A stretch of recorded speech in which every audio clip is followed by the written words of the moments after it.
সমলয় পদ্ধতিতে বোরো ধানের আবাদ কিন্তু দিন দিনে জনপ্রিয় হয়ে উঠছে এই ফরিদপুরে।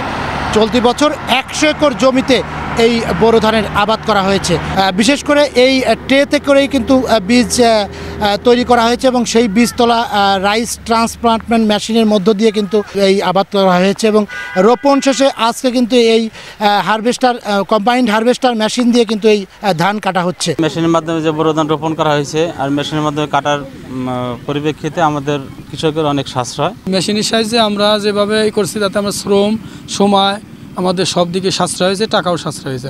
মেশিনের মাধ্যমে এই ধান কাটলে কিন্তু তাদের মাত্র 2 ঘন্টায় এই 1 একর জমির ধান কাটতে পারছেন এবং এবছর কৃষি অধিদপ্তর থেকে কিন্তু একদম ফ্রি এই ধান কেটে দেওয়া হচ্ছে। এই পদ্ধতিতে ধান আবাদ করতে কিন্তু চাষিরা বেশ লাভবান হচ্ছে এবং ফলনও হয়েছে কিন্তু এবার বেশ ভালো। 24-25 অর্থ বছরে আমাদের ফরিদপুর সদর উপজেলায় আমরা একটি প্রণোদনা প্রোগ্রাম পেয়েছিলাম, যেটার মূল উদ্দেশ্য ছিল একই সাথে চাষ, একই সাথে কাটা। এই উদ্দেশ্যটাকে কাজে লাগিয়ে আমরা চেষ্টা করেছি। আমরা এখানে 50 একর জমিতে ধান লাগিয়েছিলাম মেশিনের মাধ্যমে এবং সেই ধানের আজকে কর্তন অনুষ্ঠান। আজকে এই কর্তন আমরা কম্বাইন্ড হারভেস্টারের মাধ্যমে ধান কর্তন কাজ শুরু করেছি।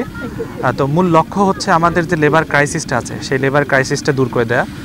যেখানে আমরা দেখতে পাই যে লেবার দিয়ে যে খরচটা হয় তার 3 ভাগের 1 ভাগ খরচ হয় আমাদের মেশিন দিয়ে চাষ করলে। এবং সবচেয়ে বড় কথা যে এই সময় যে দুর্যোগপূর্ণ আবহাওয়া, এই দুর্যোগপূর্ণ আবহাওয়ায় আমরা আমাদের যে কাঙ্ক্ষিত ফসল, আমাদের মূল ফসল যেটা যে বোরো ধান বলবো, সেই বোরো ধানটা আমরা ঘরে তুলতে পারি খুব সহজে। 9 মেট্রিক টনের মতো ধান এবার হলো গিয়ে ফলন হয়েছে এবং এটা কাটার জন্য আমরা যে প্রদর্শনীর মাধ্যমে যে ধানগুলো রোপণ করেছি এটা হারভেস্টারের মাধ্যমে কাটা হচ্ছে এবং এটা রাইস প্লান্টারের মাধ্যমে রোপণ করা হয়েছিল। তো এখানে চাষিদের যেটা সুবিধা হচ্ছে সেটা হলো গিয়ে তারা আমাদের এখন যে লেবারের মজুরি সেটা তো অনেক বেশি।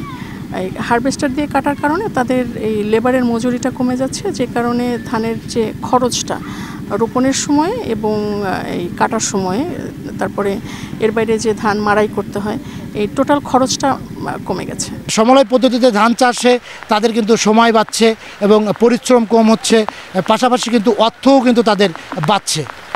শিকদার সজল, সময় সংবাদ, ফরিদপুর।